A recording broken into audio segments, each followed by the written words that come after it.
कहाँ से आई हैं आप? हम सतना जिला ग्राम जसू से आए हैं। क्या नाम लिखती हैं आप? लीला दासी।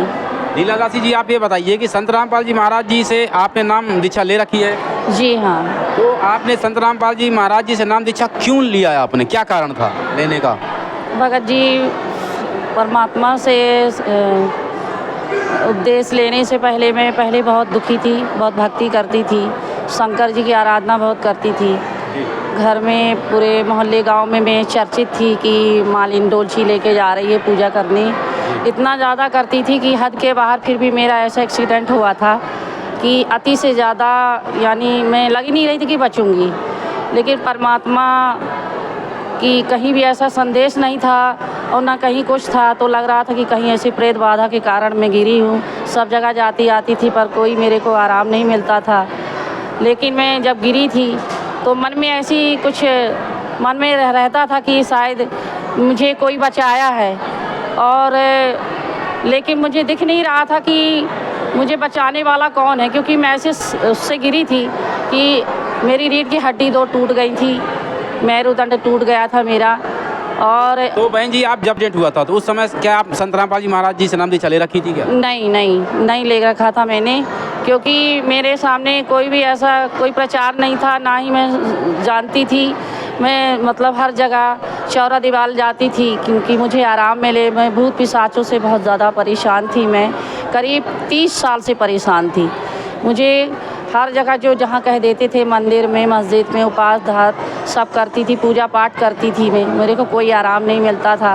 फिर मेरा एक्सीडेंट मेरे पति की ख़त्म हो, इसी भूत प्रेत में मेरे पति भी ख़त्म हुए, और उनको भी मैं दिखाती सुनाती थी पर आराम नहीं मिला, वो भी ऐसे ही ख़त्म हो गए। और फिर मेरा भी नंबर लगा, तो फिर मैं यही सोची कि मैं क्या करूं, कुछ समझ में नहीं आ रहा था। तो एक जगह एक चौरा दीवाल में मैं गई थी, तो वहाँ पे परमात्मा कबीर साहब की फ़ोटो रखी थी, परंतु वो महिला सदगुरु नाम से पूजा तो करती थी, यही कहती थी कि वो परमात्मा है और वो दूध से नहाते हैं, ये लगता है, तो हम सब देते थे, परंतु कुछ भी वहाँ से भी हमको आराम नहीं मिला। फिर 1-2 महीने के बाद मेरा फिर एक्सीडेंट यही बड़ा भारी हुआ था, जहाँ रीढ़ की हड्डी टूट गई मेरी और सिर फट गया था। अस्पताल में पड़ी, किसी तरह छुट्टी हो गई 2-4 महीने के बाद। फिर पता नहीं कैसे मैं पड़ी टीवी पे देख रही थी, साधना चैनल लगा हुआ था। परमात्मा का मैंने वहीं साक्षात दर्शन किया, परंतु गुरु जी की ओर मैंने ना देख के कबीर साहब की ओर देखा। तो वही नंबर मैंने नोट किया, क्योंकि मैं जिस जगह झरवाने गई थी वहाँ पे परमात्मा कबीर साहब की फ़ोटो हमने देखी थी हमने। वही साधना चैनल में परमात्मा कबीर साहब की फ़ोटो देखी, और गुरु जी जो शायद दे रहे थे प्रवचन में, उस पर ध्यान न दी, और मैंने वही तुरंत फ़ोन लगाया सत्संग ख़त्म होने के बाद। तो सीधे वो हरियाणा में जहाँ पे परमात्मा की प्रार्थना लगती, वहाँ पे ये दर्ज हुआ। मैंने पूरी समस्या बताई तो उन्होंने कहा कि आप नामदान ले लो बहन जी, परंतु मेरे को पता नहीं था कि कहाँ नामदान होता है। फिर उन्होंने पता किया कि आपके अमरपाटन किसी क्षेत्र खरवाही में शायद है। बहुत ढूंढ ढांड के उन्होंने बताया, जो कि मैं स्वयं रीवा की निवासी हूँ और जसू ग्राम में मेरी शादी हुई थी, सतना जिला ग्राम में।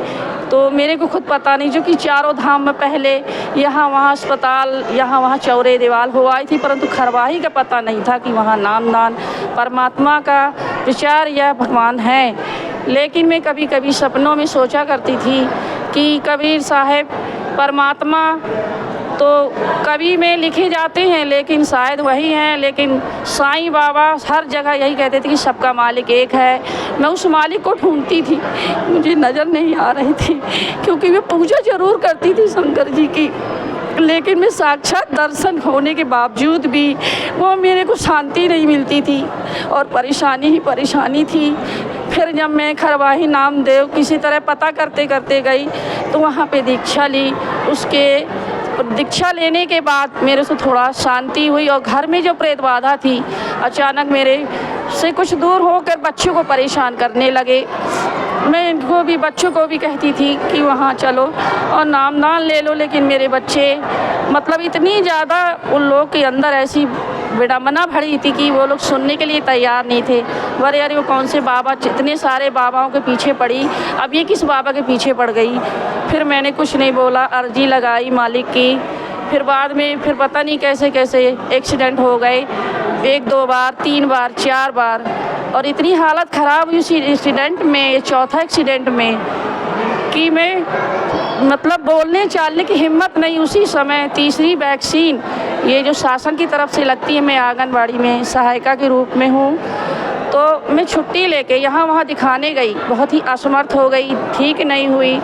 फिर मैं रीवा गई भाई के पास, उसने, डॉक्टर ने कहा ये तो उसका पूरा जो अंदर का पेट का जो लीवर है उसमें पानी फैल गया है, इसका बचना मुश्किल है। फिर मैं वही अस्पताल में पड़े पड़े डॉक्टर सोचते रहे कि इसकी आंखें तेज़ हैं, बोलने में इसकी आवाज़ कड़ी है, लेकिन इसका शरीर, उसकी जो लाइनें जाती हैं वो लाइनें कम होने लगी। बोली कि आप इसको नागपुर ले जाइए, हमारे बस का नहीं है। तीसरे दिन छुट्टी दे दी, बोले आप लोग ले जाइए। लेकिन मेरा माला और परमात्मा का ध्यान सुमरन मैं करती रही, पर मैं लास्ट स्टेज में जब पहुंची तो मैंने यही कहा है, परमात्मा मेरा यह पार्थिव शरीर यहाँ इस काल के योग में मेरी आत्मा ना जाए, शरीर चाहे यहीं रह जाए। हे मालिक अपनी शरण में ले लो मुझे यहाँ रहना भी नहीं, क्योंकि सब लोग मुझे झूठा कहते हैं, ना कोई भी मतलब मेरे को ये नहीं सोचता कि ये किसकी भक्ति कर रही है। तब मैंने अपना सारा शरीर छोड़ के परमात्मा को याद किया कि हे परमात्मा, मैं काल के भंग में ना जाऊं, अपनी शरण में ले लो दाता। मुझे फिर खरवाही के जो भगत जी हैं उनके रूप में मुझे स्वयं परमात्मा सुबह 4 बजे दिखे और बोले कि लीला कैसी हो। मैंने कहा परमात्मा मैं ठीक नहीं हूँ, मुझे भूख लगी है, तो मुझे कुछ खाने को देते हैं और मैं उनको भी कहती हूँ कि खाओ। और 10-15 मिनट मेरे ऊपर हंसते हुए और पता नहीं कैसे अंतर्ध्यान हो गए।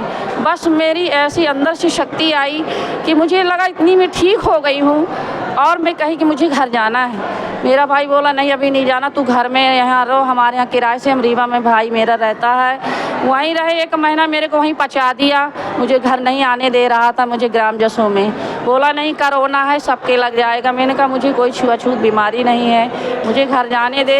मेरे से एक और खाना भी नहीं खपता था। मेरे भाई बोले कि जो भी खाती उलट देती है, ये बताओ घर जाएगी ससुराल तो क्या करेगी, ये कौन सेवा करेगा इसकी। बहन जी थोड़ा सा ये बताइए कि जब आपने संत रामपाल जी महाराज जी से नाम दीक्षा लेने के बाद आपको, जैसा कि अभी आपने बताया कि मुझे ये बीमारियां थी और मेरी ये हालत हुई और मेरे कई एक्सीडेंट भी हुए, तो आज की पोजीशन में मतलब आप जैसे आप भक्ति कर रही हैं, तो आज संत रामपाल जी महाराज जी से आप भक्ति कर रही हैं, तो अब आपको जो भी समस्याएं थी तो क्या उनसे आपको छुटकारा मिला? हाँ भगत जी, क्योंकि जब मैं घर ज़बरदस्ती जब अपने में ससुराल आई तो कुछ भगत मेरे घर आए थे, चाहे परमात्मा ने मुझे भेजा हो उनको कि मुझे देख आएँ, मुझे बोले कि तुम शुद्धिकरण करवाओ। फिर मैं करवाई किसी तरह, बच्चे मेरे बाहर निकले और मैं चोरी से झूठ बोल कर कि मैं घूमने गई हूँ और मैं खरवाही में शुद्धिकरण करवा के जैसे ही घर आई मैं वही खाना खाने लगी और मेरा शरीर चेतन, और ऐसा लगा कि जैसे कोई मुझे जकड़ा सा हुआ हो तो दूर भागने लगा, और बहुत अच्छा। और आज भी मैं बहुत अच्छी हूँ। मेरे घर में खाना पीना हर तरीके से परमात्मा ने दिया, और मैं उसी आंगनबाड़ी से जो भी मेरी कमाई आती है मैं हर बच्चों को खाना पीना हर चीज़ से पोषण व्यवहार कर रही हूँ। और तो बहन जी जो दर्शक आज आपको देख रहे हैं हमारे चैनल में, तो उनके लिए क्या कुछ संदेश बताएंगी? संदेश तो मेरा है, मैं क्या दूंगी परमात्मा का, बस मेरा यही ध्यान है और यही कहना है, और परमात्मा से जो भी दर्शक देख रहे हों यही कहना, मेरे जैसे दुखी और 2 बच्चे मेरे अनाथ की तरह परमात्मा की शरण में लगाया मैंने, और मैं स्वयं उन्हीं की दया से पल रही हूँ और चल रहा है मेरा। और मैं चाहती हूँ कि मेरे जैसे धोखे में ना रहें, परमात्मा की से दीक्षा लें और शरण में आएँ। परमात्मा से मेरी यही विनती है सब लोगों से। धन्यवाद बहन जी।